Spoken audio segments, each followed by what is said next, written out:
Buongiorno, buonasera, buenas noches, Carlos Figuero. ¿Cómo estás? Muy bien, muy bien, muy bien. Muy tranquila después de Semana Santa. Me ha dejado una anécdota esta Semana Santa. Dime. Como sabes, he vuelto a Argentina. Y estaba en uno de los hoteles allí con una de las chicas que trabajaba allí. Me puse a hablar con ella, me dijo, ¿a qué te dedicas? Y le dice Nacho, no, Carlos hace un podcast en España, no sé qué, no sé cuánto. Es la... y la Kimchi. No, y le dice, ¿cómo se llama? Y yo, no, mierda. No, en Argentina no. Así que le dije que era Sastre y Maldonado. Ah, muy bien. ¿Tú quién eres? Yo Sastre, por supuesto. Ay, bien, por fin soy Maldonado. Y hablando de otras grandes parejas audiovisuales. Esto creo que es completamente... Yo qué sé, esto es como volver a tener 15 años y hacer la Pau. ¿Estás nerviosa? Un poco. ¿Estás nerviosa? Agustín y Pedro Almodóvar. Hola.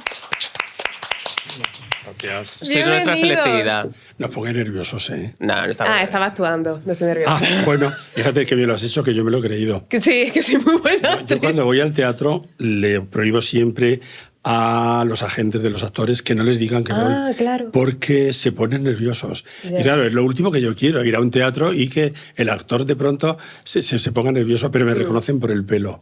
Entonces, entre la masa de espectadores ven una masa de pelo blanca y Claro. dicen, Pedro está nervioso. Es que pelo Y es una blanco. maldición eso. O sea, Claro. que espero que a vosotros nos ocurra. Oye, a mí me sorprende veros aquí a los dos hermanos juntos. No sé si os he visto alguna vez en una entrevista juntos. Sí, yo creo que alguna vez lo hemos hecho. Por ejemplo, aunque no estábamos juntos en el mismo espacio, bueno, en el escenario, pero últimamente hemos estado donde Broncano Sí. y él estaba entre Sí. el público, muy cerquita. Y a mí me apoyaba mucho el hecho de saber que si algo no se me ocurría, una respuesta o tal, tenía ahí mi hermano para preguntarle. Entonces es una buena, Sí, hacemos era una buena muy combinación. práctico, así. Claro, el comodín. Sí, y gana en dinamismo y yo me Sí, siento más ¿no? tranquilo. Claro. Es que cuando accediste a venir al podcast, que nos emocionamos mucho y tal, yo dije, guau, cabría la posibilidad de que también viniese Agustín, porque creo que el tándem nos ha funcionado siempre, lo hemos hecho una Nos vez, gustan los pero dos. el tándem Traer un familiar, o sea, vino Rosalía con Pili, y Sí, claro, sí, son claro. cosas que yo creo que también detrás de los grandes genios y los grandes artistas es muy importante el hermano que la acompaña, porque tú, como en el caso de Pili, formas una parte fundamental del mundo Almodóvar. Bueno, claro que era el mundo Almodóvar, era Agustín Almodóvar, ¿no? Pero hablando de, En cuanto a de toda apellido. la colectividad del mundo Almodóvar. Responde tú, es Sí, esencial. la No verdad sabes que hasta sí, qué punto que es sobre todo esencial. un artista necesita depositar asuntos en alguien de muchísima confianza. Claro. Y que te puedas desprender absolutamente de la preocupación. Y yo creo que ahí los hermanos bienavenidos cumplimos una misión muy importante, liberar al artista de cosas que pueden ser de temas prácticos siempre y de temas económicos. Y ahí yo cuento con toda la confianza de Pedro y claro, pues hace que todo fluya, porque lo que es una pérdida de energía tremenda es que el artista esté preocupado de cosas técnicas Ya. o de cosas prácticas o de porque te lo quita de otro sitio eso, ¿no? Yo creo que por eso Caetano tiene a su mujer, por ejemplo. Caetano Veloso tiene siempre a Pauliña, que es su mujer, que en temas de producción. Que le hace entonces, trabajar muchísimo. claro. ¿A ti te hace trabajar Pedro?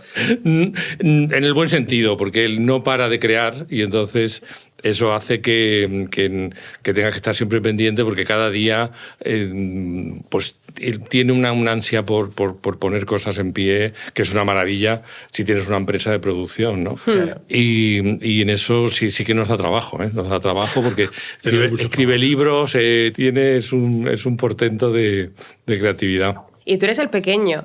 ¿Quién Sí. manda más, Pedro o Agustín? Hay un gran equilibrio en Sí. eso. Sí. Quiero decir, yo en un rodaje soy el director y el director es el que manda. Claro, eso Y es. en la preproducción también. Pero, sin embargo, en el otro terreno, que es el monetario, el de producir, el de pagar a la gente, el de hablar con los representantes, todo eso que es complejo y pesado, ahí manda él. Porque, por ejemplo, si me hubiera salido un hermano que quiere ser artista, pues hubiera estado siempre como peleando pero yo quiero hacer también mi película. Claro. Y yo tendría que haberle dicho que sí, claro, porque si tenemos la productora, tendría que haberle dejado y Podría haber habido una competencia en eso, pero afortunadamente no competimos nunca en nada, sino que nos complementamos. Y además, realmente en todos los aspectos, no solo en el artístico, lo relacionado con el deseo de producciones, sino en el vital también y en todos los aspectos. Agustín ha sido el testigo de mi vida. Desde pequeñito, yo le recuerdo siempre mirándome, o sea, siendo el testigo de lo que hacía. Por ejemplo, yo era el cantante, eso era un gran papel para mí, porque ya me hicieron una especie de superestrella infantil en el colegio, porque era el cantante del coro, era el solista. Entonces, bueno, ¿sabes lo que es? O sea, a mí me encantaba porque era todo en latín, misas cantadas, grandes ceremonias. Sí. Yo no era creyente, pero sí creía en el teatro, sí creía en la teatralidad de todo aquello, en los ritos. Y recuerdo a Agustín muy pequeñín, en la iglesia del colegio donde estaba yo, actuando, mirando y oyéndome. Pero vivisteis un tiempo, esto lo he visto en Madrigalejo, ¿no? Sí. ¿Cuándo fue esto? ¿Con cuántos años? Bueno, yo iba y venía porque estaba en ese momento en el colegio, en Cáceres. Estaba ingresado en un colegio de franciscanos y después primero de salesianos. Pero fue Tinín pues a principio de los 60, ¿no? Llegamos en el 58. Tan pronto, en el 58. 59, sí. 58, 59. Entonces, realmente mis padres se quedaron allí hasta el 80. Hasta el 80. Que cerramos. Muchos años. Murió nuestro padre. Pero yo iba en las temporadas de vacaciones. ¿Alguna vez estuvisteis en Don Benito o en Villanueva? Sí. Yo estuve interno en Don Benito. ¿Qué? Yo soy de Don Benito. ¿Ah, sí? Sí. Pues yo estuve en el Claret de Don Benito. ¡Yo fui a Claret de Don Benito, Agustín! No me digas. No me lo puedo creer. Pues estuve, el bachiller superior lo hice ahí, en Don Benito. Estuve del 70, 71 y 72. No me lo Y a puedo mí en creer. Don Benito me quitaron las amígdalas, que los recuerdo Y a mí claro como también. si fuera hoy Las mismo. amígdalas. Las amígdalas y la apendicitis. No me O sea lo que puedo tenemos creer. una relación Muy Sí, fuerte sí, con Don mucho, Benito. mucho se quedó en el saludable Benito. con Don Pero yo Benito. en Don Benito No, saludable no tenían que haberme las quitado. Pasé los 2 años de adolescencia interno porque no podía Sí, seguir. era internado. En Madrigalejo no podía seguir estudiando porque yo estudiaba siempre con un profesor particular y me examinaba por libre de todas las materias en un día. Y ya quinto y sexto, que era el bachiller superior del entonces, mis padres me ingresaron, como dice Pedro, en el internado. Y la verdad que fueron 2 años muy ¿En entretenidos. qué internado estuviste? En el Claret de Don Benito. Ah, ya, el de allí. Cuando Ya, fui ya. yo ya no era internado. Ya iba solo. luego Y era a casa. mixto, ¿no? Me imagino. Sí, ¿no? bueno, fui yo Porque- era mixto. Sí. Pero seguía siendo católico. Es increíble cómo todo el mundo ha ido a coles católicos. Yo en no he plan, ido a Escarba. coles católicos. Tú eres la única que no, pero en No, plan, mis compañeros gente de que clase se tampoco dedica han ido a como al coles católicos. audiovisual, en plan hablas con los Javis y también tienen como todo esto de han acabado en colegios de curas o de monjas o cosas así. A mí lo que me sorprende es que no salgan más anticlericales si han estudiado ves. con curas. Ya. O sea, estudiar con curas es el mejor modo. Primeramente, si entras con fe, bueno, a los 9 años es difícil que uno sepa lo que es la fe, pero si entras con fe, basta mirarles, a los pocos meses la pierdes. O sea, es el modo más seguro de convertirte en ateo, estar en un colegio que te eduquen los curas. Donde salen más herejes son de los colegios de curas. Sí, pero no era 100%. esto también pasa, no era que los hijos de guardia civil, esos son todos fachas o maricones. ¿Es verdad? Pero, O sea, por ejemplo, ¿tú recuerdas en tu colegio había casos de abusos? No, que yo sepa. ¿No recuerdas? Pues en Levío había muchísimos. Si no te acuerdas es que no había, porque quiero decir, allí como vives, bueno, tú no estabas interno. Cuando vives interno es como estar en un gran hermano a lo bestia. Y es un tema que a mí me pone frenético. Claro. Porque, bueno, ya sabéis la postura de la conferencia episcopal, no darse por aludida. Por supuesto. Y a pesar de que van saliendo casos y casos y casos. Pero vamos, no quiero darle este tono a la Ah, no te preocupes, a puedes leer vuestro todo lo que podcast, quieras. que es más ligero. Bueno, Depende del día. depende del día, ¿eh? Se puede ver de lo que sea. Como por ejemplo de Amarga Navidad. Por ejemplo, Por ejemplo, la hemos Sí. visto, nos ha gustado mucho. qué bien, muchas gracias. La fui a ver el otro día yo al Cinesta de Fuencarral y justo me hace mucha gracia porque empieza la película y sale Calle Fuencarral. Y me encanta este jueguecito que siempre me pasa cuando ves una peli de Almodóvar de a ver si reconozco esta zona de Madrid. Me gusta que salga Madrid en las películas, porque también me gusta en películas de otros directores o directores de los años 50 o 60. O sea, el cine tiene una carga documental Sí. que es más fuerte incluso que la de los documentales. Yo en esas películas de Conchita Velasco y Tony Leblanc veo cómo era el centro de Madrid, el mundo de los autobuses, las cafeterías. El cine informa mucho acerca de la historia física y de otro tipo de la ciudad, en este caso de Madrid, que es donde ocurre. Pero Entonces, cuando puedo salir trato de mostrar cómo es Madrid ahora mismo. Que alguien dentro de 20 años dirá, mira cómo era la calle Fuencarral.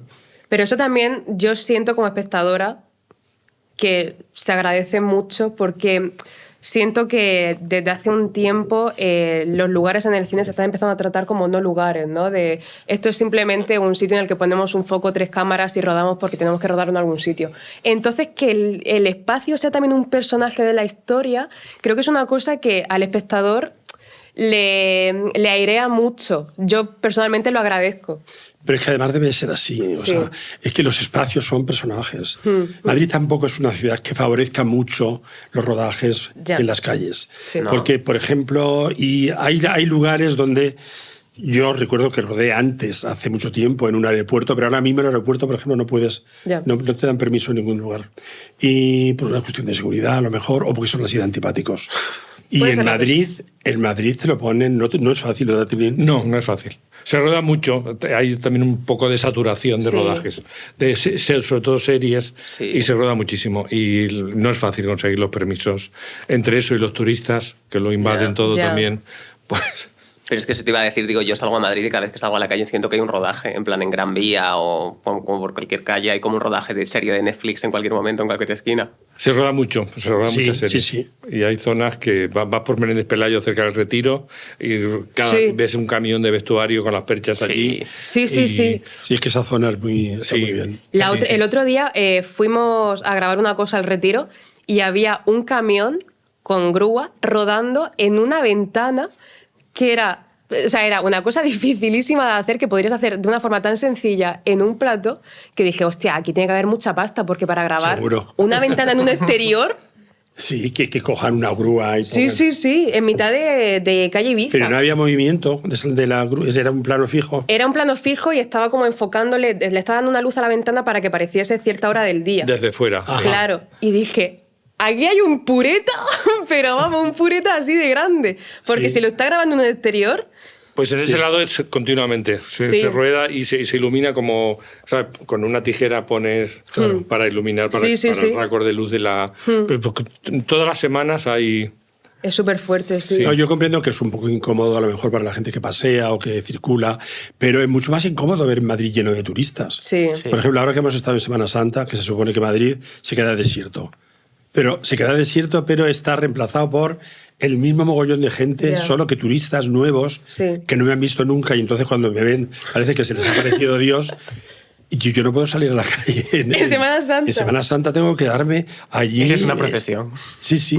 ¿Y qué es peor, Semana Santa o Navidad? Pues por el estilo. Por el estilo. Son los 2 momentos bajos de mi año existencial. Pero también porque Madrid Centro se ha convertido en muy hostil. Es un parque de atracciones. Salir a Sol. Yo es que ir a Sol es una cosa que ni contemplo.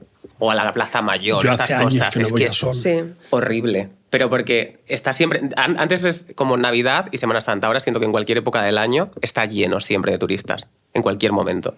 Pero yo siento que ya no es una cosa solo de turistas, sino que el propio entramado urbano, no como las fachadas, las publicidades que ponen, como que ya te repelen a la persona que vive de pasar por ahí porque siente que están prostituyendo la ciudad, y lo están haciendo. O sea, en las campanadas de este año, las campanadas eran de Stranger Things. Mira, esto no tiene ningún sentido, porque encima ni siquiera le da dinero. El dinero que podemos pensar que le da a la ciudad no se lo da, y estáis prostituyendo los recuerdos colectivamente los recuerdos de todo un país, que dentro de unos años veremos las campanadas de 2025 y diremos, ¿qué cojones era Stranger Things? Es que, pero el metro, decoraron el metro de Sol con elementos de Stranger Things. Sí. ¿Ah, sí? Claro, entonces lo que tú dices, no había caído en eso, claro. No, es prostitución pura y dura. No, nos han robado la ciudad. Sí. O sea, nos han robado los lugares por donde uno pasa, por donde uno pasea. Y, o sea, por ejemplo, yo vivo en Pintor Rosales y toda la calle, desde el inicio hasta el final, es una terraza detrás de otra. Todas que ocupan mucho más de la mitad de la acera. Entonces eso, que es sobre todo un lugar idílico para pasear, es increíble. Se ha convertido en una terraza infinita, donde para lo que no hay espacios para el paseante. En fin. Madrid ahora. Ya. Es una pena, porque yo me veo como de Madrid, o sea, llevo ya 50 años aquí. Claro. Entonces, lo siento, es mi ciudad, entonces siento que en efecto nos la están robando poco a poco. Sí. Ya no tan poco a poco, ¿eh? Porque yo No, no siento que tan ya poco a lo poco, hacen no. sin vergüenza ninguna. Sí, no hay pudor en Sí. ello. De todas formas, a mí me cuesta mucho como no seguir enamoradísimo de Madrid. En plan, cada vez que salgo a la calle como que amo profundamente esta ciudad. En plan, cuando camino como por Pintor Rosales o como, yo qué sé, el Paseo de los Jerónimos y cosas así, digo, es que es tan bonito todo. O sea, me gusta tanto esta ciudad. No, pero eso es un sentimiento buenísimo. El hecho de sentirte que perteneces a este lugar, Sí. que este lugar te guste, pase lo que pase. Es como si en una relación las cosas no van bien, pero uno está profundamente enamorado y sigue. Y los que vivimos en Madrid y estamos muy arraigados aquí, estamos profundamente enamorados de la ciudad. Y entonces, por mucho que la afeen o por muchas meninas que pongan que no nos gustan nada, Las putas meninas, Ya no Dios las santo. ponen, ya no las ponen. y ahora mismo hace un poco de... Pero bueno, de vez en cuando arramblan. Salen a la Pero calle, ¿no? la Salen a la menina- calle, porque ha habido más de una temporada de meninas. Sí. ¿eh? Sí. Pero está un año más de ser kitsch. No, ya es kitsch. Ya es kitsch, ¿verdad? Ya es profundamente kitsch. No han hecho ninguna menina Almodóvar, ¿no? No, vamos, si me hubieran pedido permiso, yo no se hubiera permitido. Pero no. De todos modos, yo no estoy bien visto ni en el ayuntamiento ni en la comunidad, me temo. Fíjate. No, fíjate, por ejemplo, hubo hablando de Madrid, como Madrid sale tanto en mis películas, y ha salido sobre todo mucho también en los 80 y los 90, hay un profesor de la universidad que ha hecho un estudio acerca de todos los lugares donde yo he rodado y en lo que se han convertido con el tiempo. Ah, vi el mapa. Y en lo que eran hace 100 años. Entonces escribió un libro, el libro gustó y era muy interesante. Y entonces hicieron una exposición en el Conde Duque, Conde Duque, sí. que era Madrid Chica Almodóvar, se llamaba, como un personaje más de mis películas. Entonces, por ejemplo, eso le correspondía a eso, era una sala de la comunidad. Sí. No hubo, para la inauguración, ni fue el alcalde, ni fue la que se ocupa de cultura, nadie. Bueno, ya es que la que se ocupa de cultura. Pero fui yo, ¿eh? Yo Pues sí nadie, fui. y era el hot ticket de la ciudad porque tuvo un éxito brutal. Sí, fue pero increíble. ellos no fueron porque a ver una cosa de Almodóvar no van.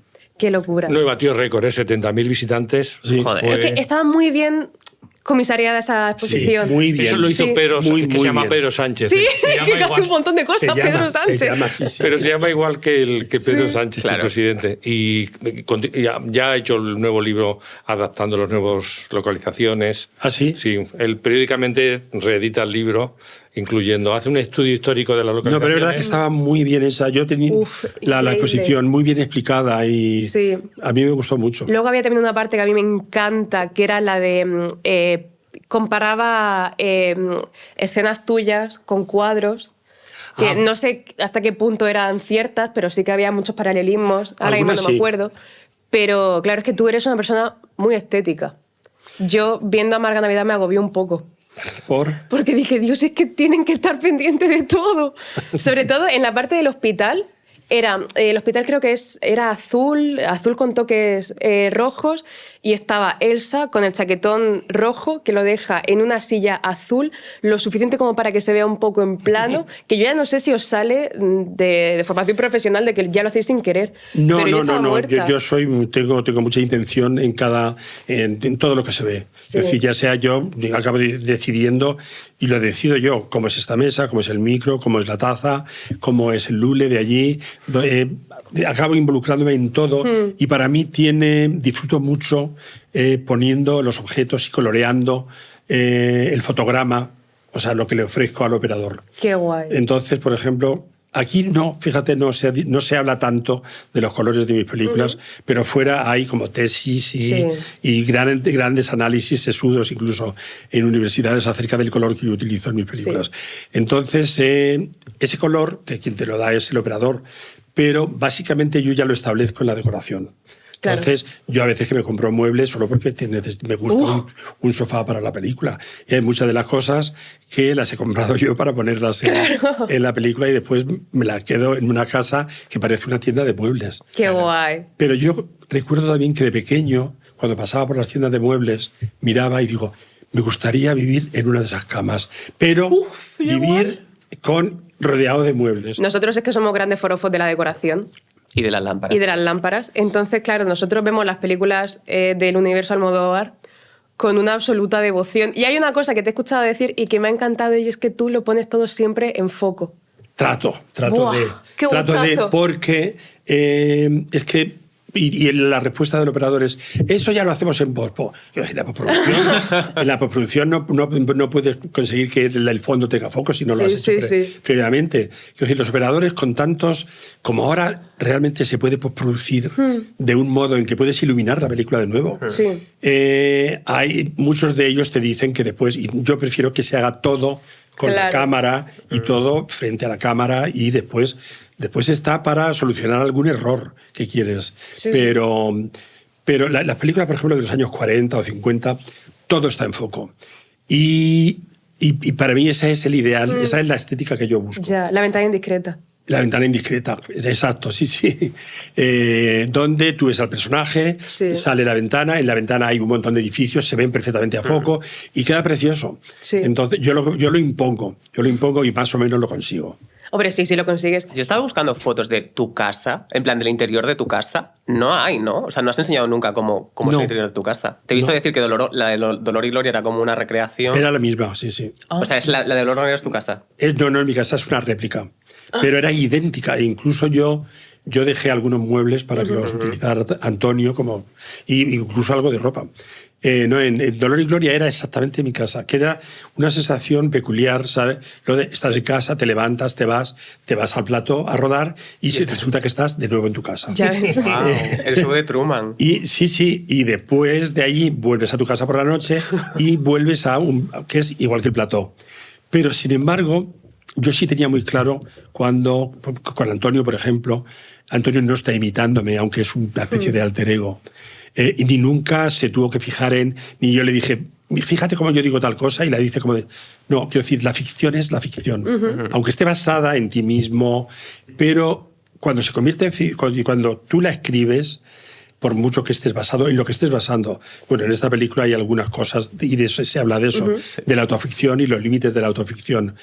Por mucho que te inspires en las cosas que te rodean o en ti mismo, el momento de escribirlas ya las estás convirtiendo en ficción. Sí. Y yo siempre establezco una enorme distancia entre lo ficticio y yo mismo o mi realidad. Claro. Por ejemplo, a Osama, uno de mis ayudantes que está aquí, decía que él se confundía mucho porque no sabía dónde estaba una vez o en la otra, o en mi casa o en el plató. Y con respecto a Antonio igual, no era tú tienes que hacer algo parecido. Bueno, le puse un poco el pelo para atrás, un poco de canas. Sí, quiero decir, me inspiré levemente en mí, pero era un actor representando un papel. Entonces siempre se establece, además de un modo natural, una gran distancia entre la realidad que sirve de origen y de inspiración y después, objetivamente, la ficción. Se convierte en ficción. Entonces, ¿tú estás de acuerdo con el protagonista de Amarga Navidad? ¿Subrayas todo lo que dice o dice en algún momento sí que lo sacas un poco de tu pensamiento? No, subrayo, no suscribo todo lo que dice. Y lo que pasa es que no soy literalmente yo. O sea, está muy basado en mi propia experiencia y sobre todo cuando él habla por mi boca. Cuando él le dice, cuando Aitana le dice, sal, diviértete, que hay algo más que escribir y hacer cine. Y él dice, para mí no. Pues esa es una respuesta que yo hubiera dado. ¡Qué locura! O muchas de las frases, sobre todo, que dice para defenderse de Aitana, cuando en el momento final Aitana le trata de destruirle porque está indignada, habiéndose aprovechado de su dolor para escribir un guión. Todas las frases de defensa que él dice son frases que yo habría dicho. Y esa parte a mí, yo cuando la hice, me divirtió bastante porque era como meterme conmigo mismo. Pero no soy literalmente el personaje, aunque suscriba todas estas frases. Por ejemplo, yo no he estado... pero me hubiera sentido igual, afortunadamente todavía en una crisis de creatividad como de 5 años, eso no lo he conocido. Pero si me toca vivirlo, lo viviría con la misma angustia que él cuando dice que para él ha sido una agonía esos 5 años sin hacer una película. Claro, hay un libro que leí hace poco que aborda un poco el tema de las lagunas y de la incapacidad para crear, que se llama La boca llena de trigo, de Maite... No me sale ahora el apellido, pero bueno, La boca llena de trigo. que habla de esto, de cómo te incapacitas tú mismo a crear y de cómo son arenas movedizas que conforme tú más lo intentas, más te hundes. Suele suceder así. Sí, ¿no? Sí. Lleva 40 años haciendo películas. Sí, sí. Sí, 40 y algo. ¿No te da un miedo terrorífico cuando algo no te sale, o cuando un guión se enquista, o cuando una idea no prospera, que digas, hostia, aquí está el parón? Pues me he encontrado con esa situación muchas veces, ¿eh? Más de una. Y lo que pasa es que estoy siempre escribiendo varias historias. Entonces, cuando llego a un cul-de-sac, ¿cómo se dice en español? Fíjate, Un callejón sin salida. Un callejón, sí. Un callejón sin salida. Es como aprendes a tratar a ese monstruo que se llama la incapacidad o el callejón sin salida. Entonces, el modo de luchar es dejarlo guardarlo en un cajón y esperar que con el tiempo se te vaya ocurriendo algo. Mientras tanto, tú estás escribiendo otra película y vas a hacer otra película. Y entonces, cuando terminas esa película, vuelves otra vez a ese guión. Entonces, yo hay 2 guiones, sobre todo, que he tardado como entre 10 y 15 años en resolverlos. Son 2 guiones de una estructura diabólicamente compleja, que son Hable con ella y La mala educación. Oh, es muy fácil. Para poder que todo ese engranaje funcionara, me llevó muchísimo tiempo y mucha tenacidad. La cuestión es que tú a ese monstruo que se llama Callejón sin salida le digas, bueno, yo sé cómo tratarte, es cuestión de tiempo, o sea que yo voy a esperar. Y en efecto, con el tiempo se te van ocurriendo capas que te van dando nuevas ideas y que van afectando a todo lo que has hecho anteriormente. Entonces, cuando me he encontrado, lo que siempre he tenido siempre una alternativa. Por eso no he tenido nunca un bajón de 3 años sin hacer una película. Porque siempre tengo otra historia que ya ha avanzado lo suficiente y que es a la que me dedico y es la que ruedo. Y después de esa, que es la buena, la que acabo de hacer, vuelvo otra vez a la anterior que no me ha acabado de salir. Es una cuestión de tenacidad. Sí, sí, de luego. De pico pala. Y para la gente que está a su alrededor, Agustín, ¿cómo es este momento? Lo que acaba de decir, él rápidamente saca la otra historia que le seguimos también, porque nunca está con una sola historia trabajando. Entonces siempre... Sí, esa es la clave. Siempre tengo como al mismo 3 historias funcionando. Y nos mantiene calientes también, a los demás, calientes en el sentido de expectantes, ¿no? De por dónde va a tirar. Entonces, conocemos muy bien el proceso y hay guiones de más de 10 años que te has tirado. Wow. Hablé con ella y La mala educación y probablemente también todo sobre mi madre. Yo me acuerdo de La mala educación incluso de ir varias veces a localizar a Levante, que estuvimos varias veces yendo a localizar. A veces cuando hemos estado con libros se nos han caducado los derechos y hemos tenido que volver a... ¡Hala! ¿Cuánto te han caducado algún derecho? De 5 años. Si en 5 años no haces la película... Te caduca la opción. Te caduca la opción totales, sino que es una medida que está bien para que el libro no quede muerto en una... Tú imagínate, compras los derechos de un libro, los dejas en un cajón y para que no queden enterrados, digamos que si a los 5 años no lo conviertes en película o los vuelves a... a pagar. Sí. Pero bueno, que lo hacemos gustoso también, porque el proceso es ese. Y es un proceso muy orgánico también, porque como dice Pedro, no deja que ese callejón sin salida te hunda o te deprima, sino que pues ya encontraré la manera de pasar por encima, de encontrar lo que tú dices, otra capa que lo supero. Pero la clave también está en que ese día no te quedas paralizado, sino que sigues. Y los demás que estamos pendientes, también leyendo con él y también estamos siguiendo el mismo proceso, ¿no? Es una maravilla vivirlo, de verdad, os lo recomiendo. Después hace falta, sobre todo para eso, hace falta también algo que yo creo que tengo, porque si no, no tardaría tanto en algunos de los guiones, ser muy autocrítico.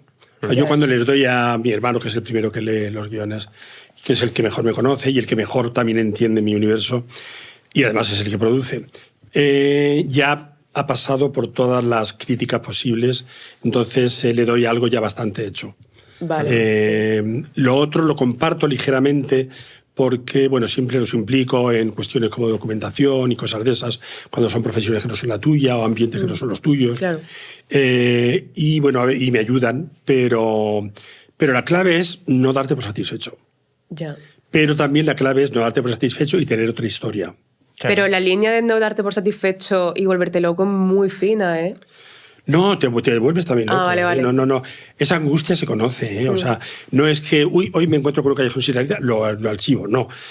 tratas de hacerlo y escribes cosas y no Sí. te gustan. Y no, ese momento de crispación sé lo que es. Existe, sí. Sé lo que es. Lo que pasa es que siempre tengo una ventana abierta a donde acudir, que es a la otra historia. El problema será en el futuro, en ese momento en que no tenga ninguna alternativa, solo la que a la cual estoy incapacitado.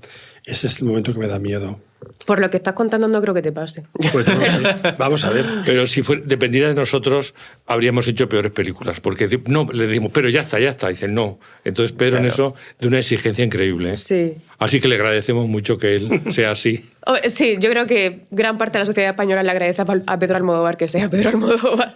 Bueno, pues Oye, gracias. ¿cómo hablando de esto, tú te esperabas que nuestra generación, la gente más joven de 20, 25 años, conectase tanto con tus películas? No todos, pero un porcentaje bastante señalable. No esperaba. Yo la verdad es que no esperaba nada cuando empecé a hacer películas. Lo único que esperaba era eso, hacer películas, porque era mi vocación, y una vocación muy temprana. O sea, a pesar de haber nacido en La Mancha, que era el peor lugar si quieres dedicarte al cine, porque no estás en el lugar adecuado. Y después ahí te a vivir a Madrigalejo, que tampoco es el lugar adecuado. Claro, en la ¿No? meca, Madrigalejo. el Hollywood español lo llaman. No, y con un padre que primero es arriero y después lleva una gasolinera, que es muy literario, lo de llevar una gasolinera y todo eso, es muy de película americana. Es muy americano, sí. Sí, pero no estás tampoco ni en la familia adecuada ni en el lugar adecuado. Pero yo quería hacer cine y lo tenía muy claro. Entonces me vine a Madrid muy pronto, de hecho era menor de edad, y me puse a ello. Entonces no lo conseguí como el primer año. O sea, estuve 12 años trabajando en la Telefónica. Sí. Y pidiendo excedencias, permisos sin sueldos, durante los cuales yo pues conocía actores, hacía teatro, hacía cosas, trataba de desarrollarme como artista, pero pasaban 3 meses, veía que no tenía un duro y volvía a la Telefónica. Sí. Entonces, durante 12 años, 6 veces salí de la Telefónica esperando no volver. Entonces, en ese momento, mi ambición era exactamente hacer una película. Sí. Y con eso ya estaba satisfecha. Y después de esa película, hacer otra. Pero nunca soñé, por ejemplo, no ya en un éxito que pudiera darse a los 45 años de haber hecho una película. En eso yo no tenía imaginación para imaginarlo. Pero no pensaba tampoco en el éxito, ni soñaba con ello. O sea, porque lo que soñaba era el hecho de montar una historia y poner una fantasía en pie rodeado de gente.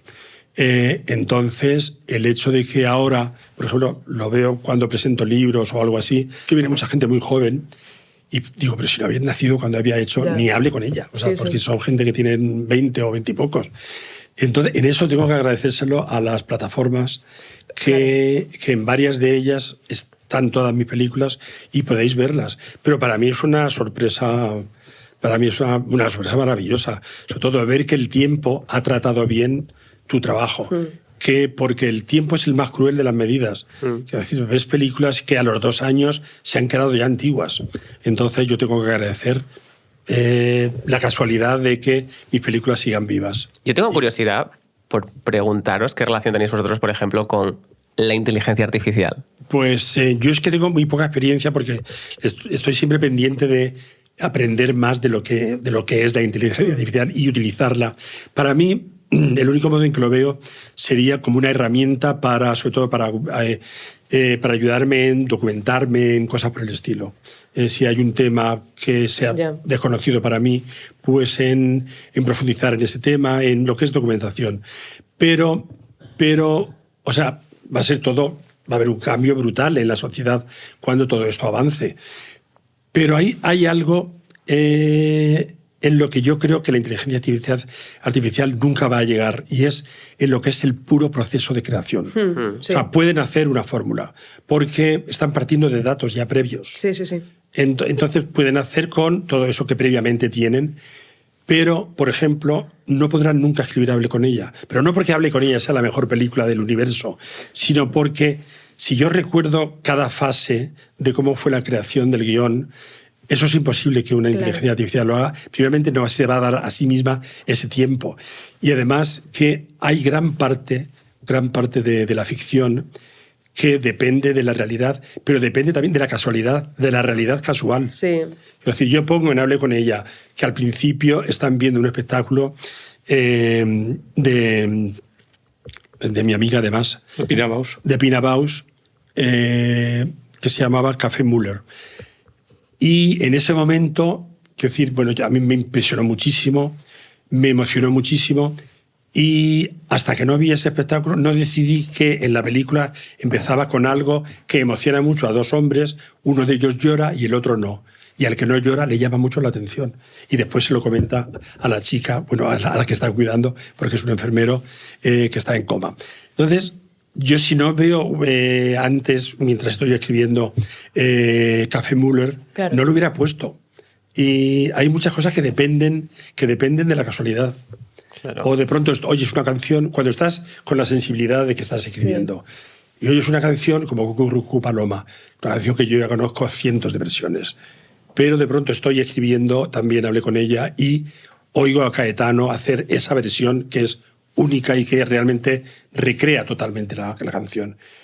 La oyes de otro modo y para ti de pronto te desvela un universo insospechado antes de haberla oído. Entonces, hay muchas veces que, además de que tengas una historia y la capacidad para desarrollarla, pero toda tu sensibilidad está abierta como un receptáculo enorme, y todo lo que ves, oyes, escuchas, miras, te dicen, todo lo ves bajo el tono de lo que estás escribiendo, y descubres cosas nuevas en cosas que tú ya conocías previamente.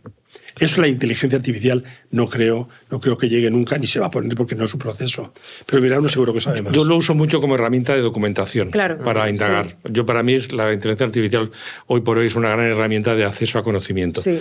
Ahora, el lado creativo yo lo odio. Es terrible, es terrible.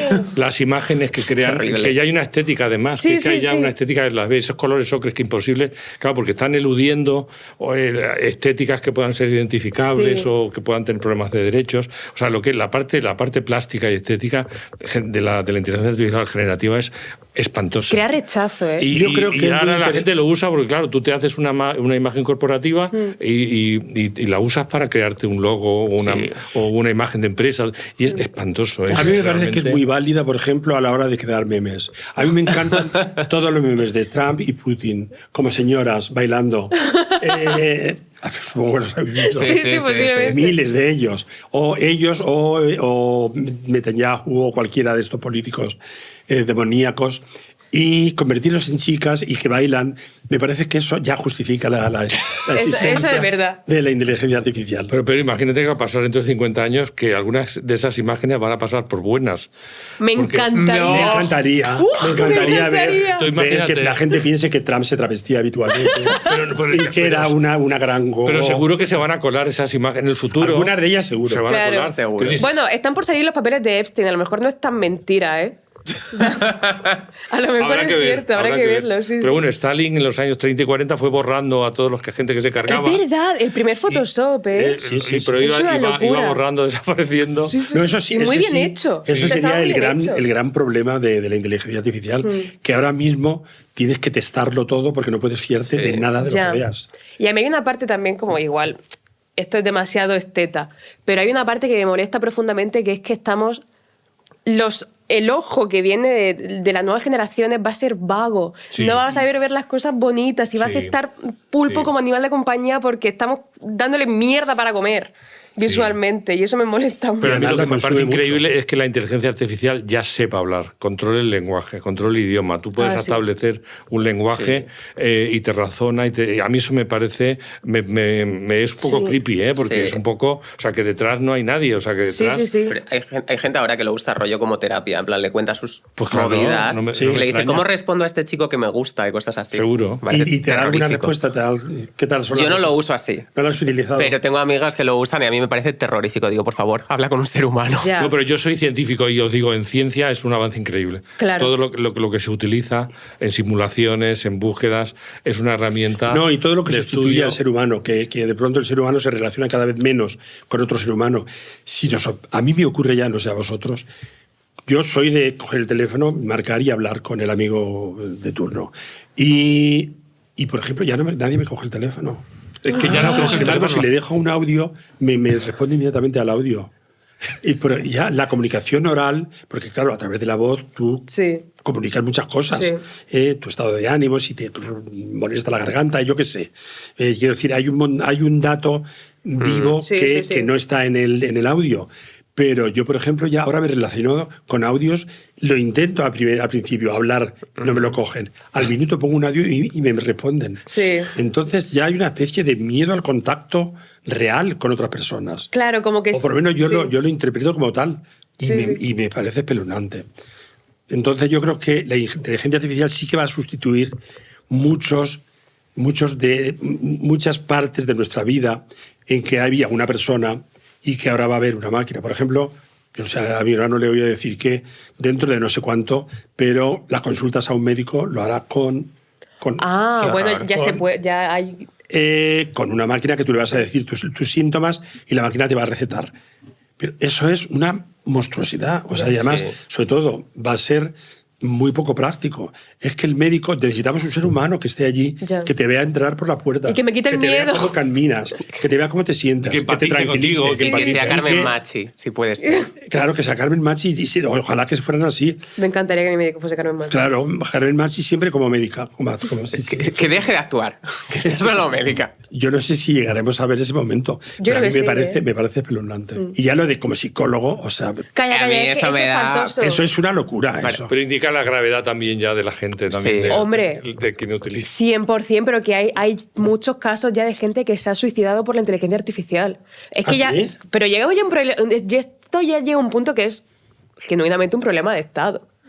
En Sí, plan, sí, sí. debería serlo. Un problema de la sociedad. Sí, sí, sí, es un problema de totalmente. la sociedad, sí, sí. Tú decías que, bueno, tú eres químico. Soy químico, sí, sí. ¿Cómo fue cuando empiezas a trabajar con Pedro meterte en el mundo de Pedro con, pues yo qué sé, no sé si en ese momento eran los 80, A los con 80. las Costus, con Fabián Damara, con toda esa índole de perfiles tan diversos, saliendo tú de ser profesor en la Facultad de Química, ¿no? ¿Cómo Pues- es ese primer Pues, contacto? fue fascinante.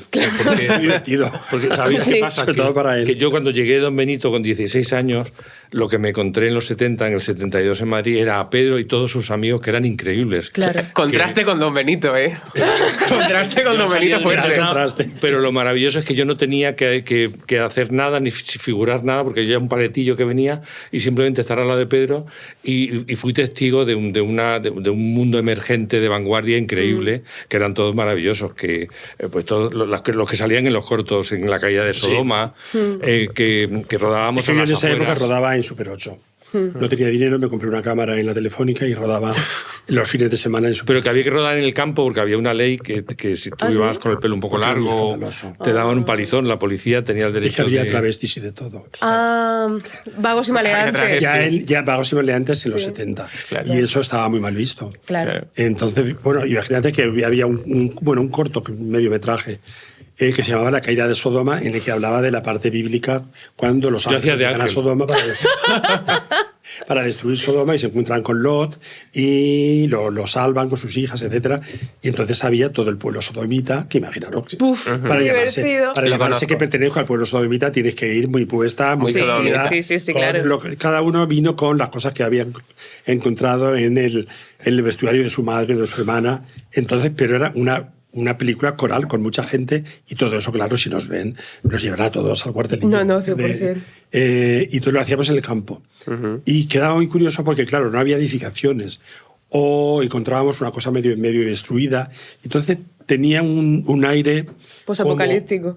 Posapocalíptico, sí, y a la vez un poco Era como incluso pasoliniano, era como... pasoliniano, porque se veía mucho la Sí, naturaleza es verdad. y Y gente vestida de Pero era muy obispo, con divertido. tutú Sí. o con... ¿Te Era acuerdas, muy Pedro, cómo divertido. era el vestuario? El vestuario que con vestidos de tutú y con casulla de obispo. vestido. Como Sodoma, exactamente como fue Sodoma. Como uno imagina que fue Sodoma, sí.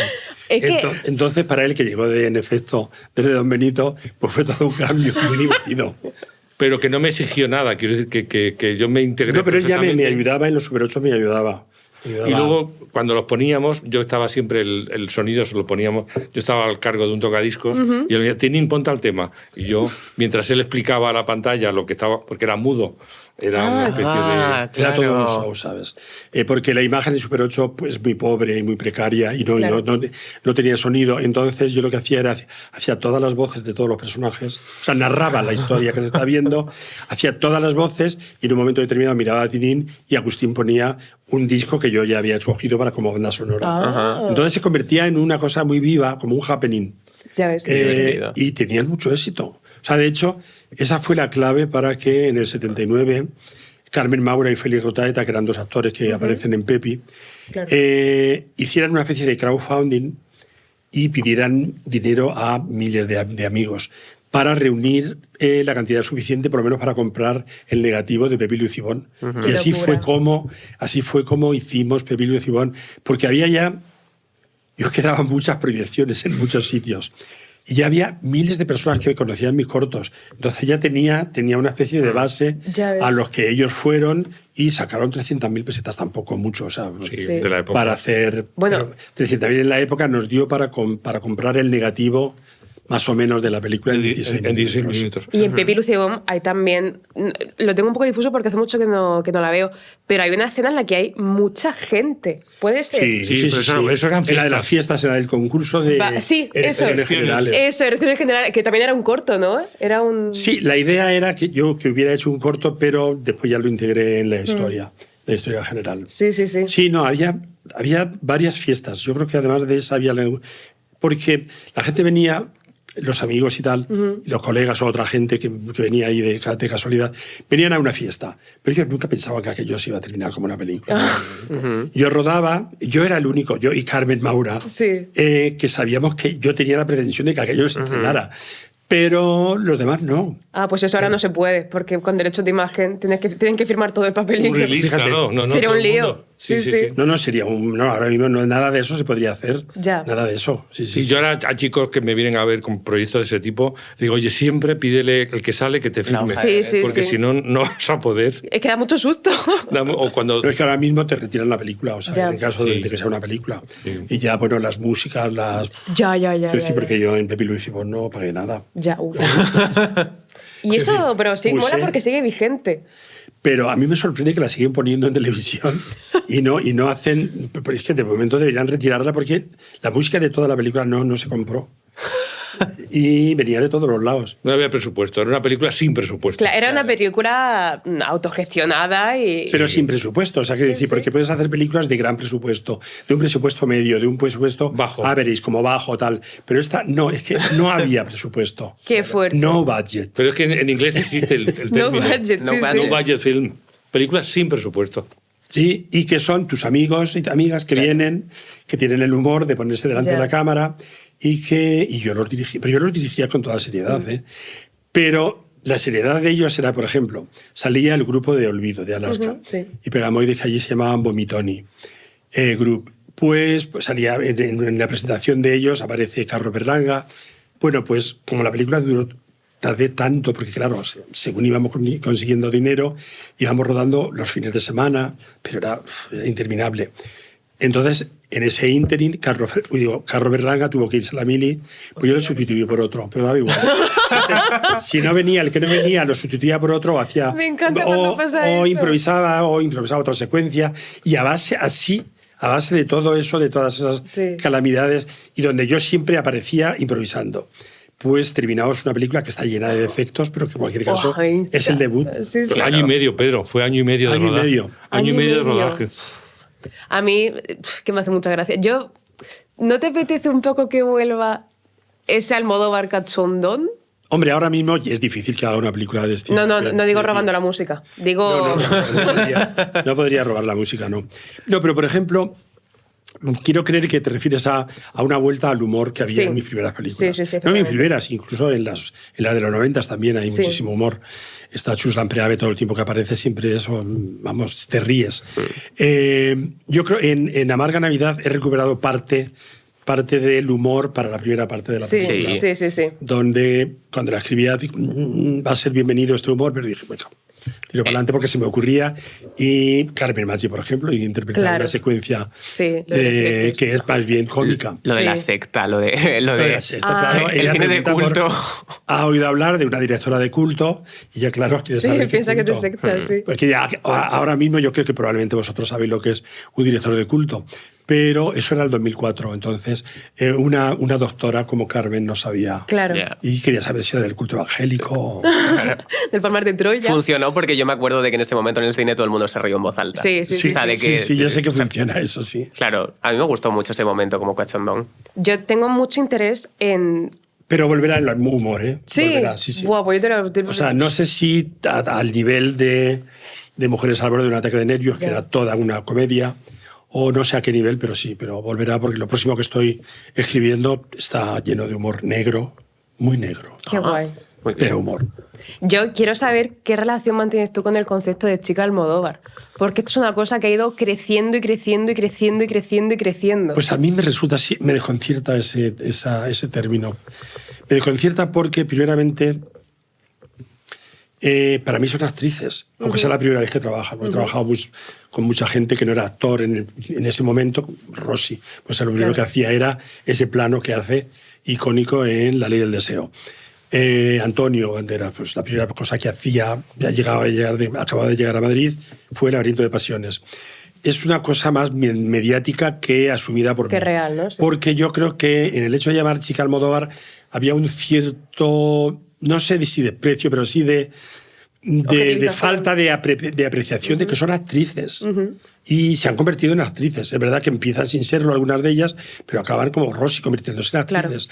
Entonces, para mí es un término que yo no utilizo en mi vida. En mi vida se me ocurriría hablar incluso de mí mismo en tercera persona.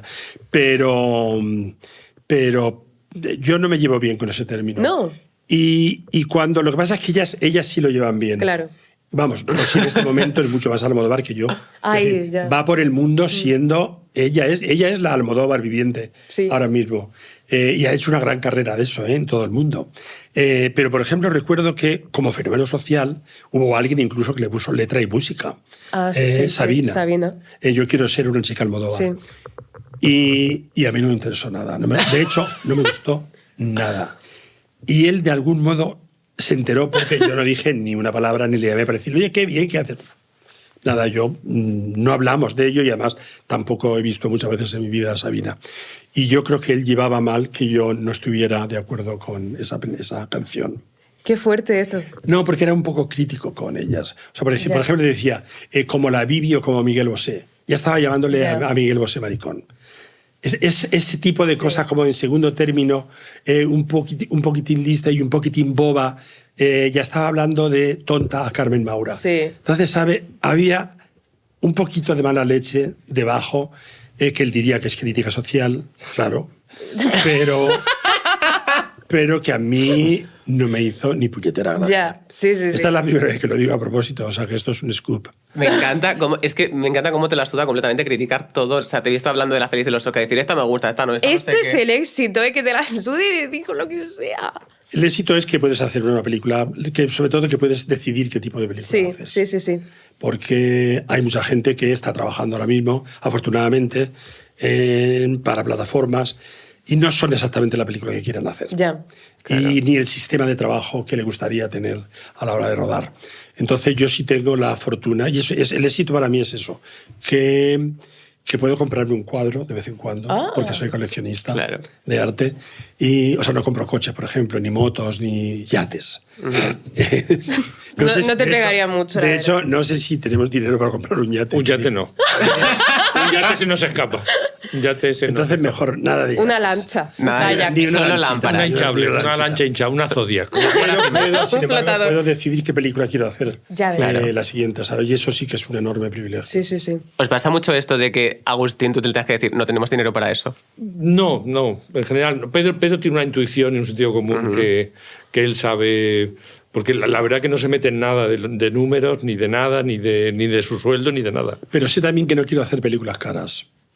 Porque a pesar de que yo actúo con absoluta libertad, pero presumo que detrás de un gran presupuesto, que lo conseguiríamos, él lo conseguiría absolutamente, hay algún tipo de compromiso con el mercado, con la industria, aunque no sea explícito. Pero hay una exigencia siempre del dinero. Pero siempre hay una Claro, exigencia. sí. Entonces yo también mentalmente ya me pongo en que no quiero hacer películas caras, que primeramente todo es más manejable con un presupuesto y como sobre todo no son películas ni de superhéroes ni donde se requieran una gran postproducción o múltiples efectos, etcétera, sino que son cosas de chicos y chicas, de mujeres y de hombres, humanos, que realmente donde más tiempo pasan es o en el salón de la casa o en algún taxi o en el lavabo o en el comedor.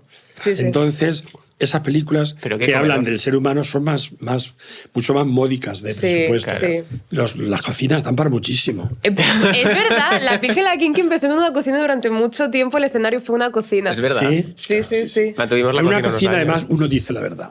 Sí. Yo sostengo, es un poco caprichoso, pero bueno, yo sostengo que hay dos espacios de la casa donde las personas decimos la verdad. Una es la cocina, porque si estás cocinando o comiendo... Esta es otra cosa. No, estás, pero sobre todo es un momento sincero. Y otra es el cuarto de baño.